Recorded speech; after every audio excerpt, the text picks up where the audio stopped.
May gapon bay, rak-rak tag video karon. Kapilan na ako nga video, same ra akong gisuloob niya. Muni nga series nga about comparing two lenses which are the same that I've used.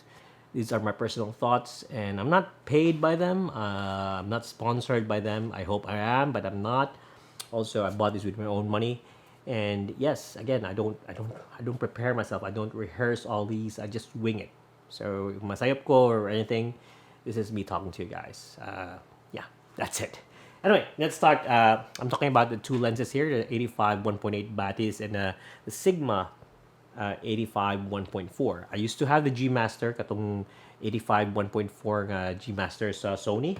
It was a very good lens. Dako lang siya, tambok siya ba? Yang aman kanang yang focusing is murag na siya, dili siya smooth, dili siya paspas compared to rest because it was an old lens. I hope they update it.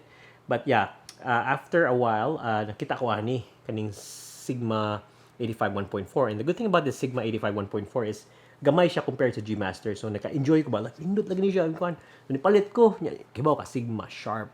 Basta Sigma, daog na siya. Wala na ilalis. Sigma na okay na siya. But then, I've been doing a lot of videos for a company and also other stuffs. And mag-handheld naman may usahay or anything, makita mo kung naman siya murag kurug kay wala man siya image stabilization. So murag siya gadang na siya murag kurug. Gamay ba? So I tried one of my friends Batis 85 1.8. Yan naman siya image stabilization. So I tried this and magana ko nindot na ding lens. Puto ako makaila ko testingin niyo ba? And that's what I'm doing now. I'm telling you all guys that this is a very good lens. Image stabilization is good. The glass is good. This is a Zeiss glass. This is a very good glass. So I'm kind of liking it. And also it's lighter. Mas gaan siya. Mas nindot siya nga lens.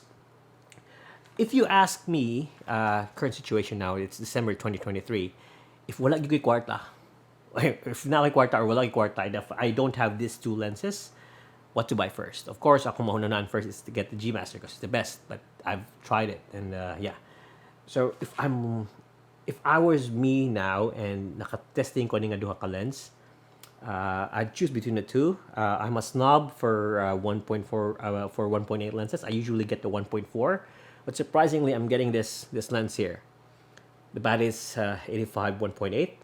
Because the thing is, aside from kuan aside from kanang gaan siya, aside from naa siya image stabilization, the image quality is so good. Murag, labot na ko sa point nga dili na kay ko ganahag 1.4, 1.2 or basig nindot lang gitingan nga lens tingali. Basig mag-release ang Sony 85 1.2, mubat layat ko adto. But as of now, if papiliun ko aning duha, nya mas barato ni siya kaning 1.4, I'd still choose this.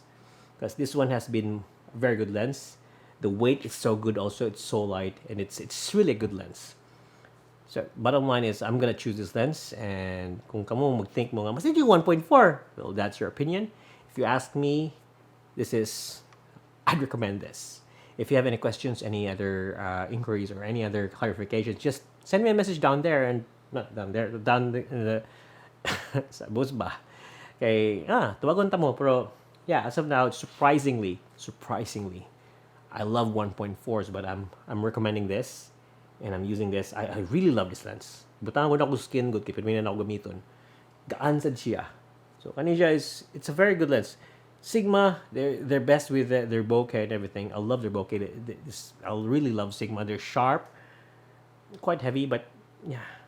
This is not that heavy as the old ones, but I'd go for this. So yeah, that's it.